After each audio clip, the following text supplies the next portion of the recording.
Barcha o'zbek fuqarolari diqqatiga hamma bilishi kerak bo'lgan xabar e'lon qilindi.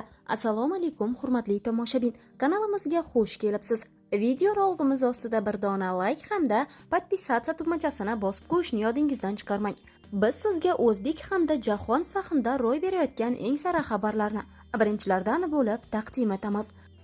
Davlat raqami tushirilgan brelok. Bunaqasi aniq hech kimda yo'q. Buyurtma asosida o'zingiz xohlagan mashina raqamini chiqarib beramiz. Juda sifatli va kamyob. Odamlar ko'rganida og'zi ochiladi. Xullas, mashinasi borlar uchun ajoyib sovg'a bo'lishi aniq. Hujjatlarni saqlash uchun hamyon ham bor. Xohlagan surat va avtoraqamni chiqarib beramiz. O'zbekiston bo'ylab dastavka bepul.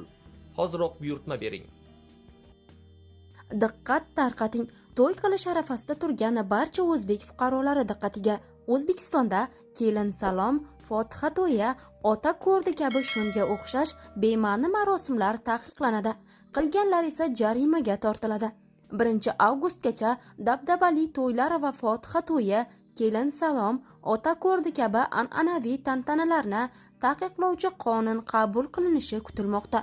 Eng qizig'i, kimki bu tashabbusga qo'shilib oddiy va kamtarona to'y o'tkazsa, davlat tomonidan rag'batlantiriladi. Masalan, asal oyi uchun kompensatsiya va boshqa bonuslar beriladi kelin kuyov tomonga. Hurmatli tomoshabin, video roligimiz ostida bir dona like tugmasini bosib qo'yishni va barcha o'zbek fuqarolarga yetib borishi uchun o'z hissangizni qo'shishni yodingizdan chiqarmang.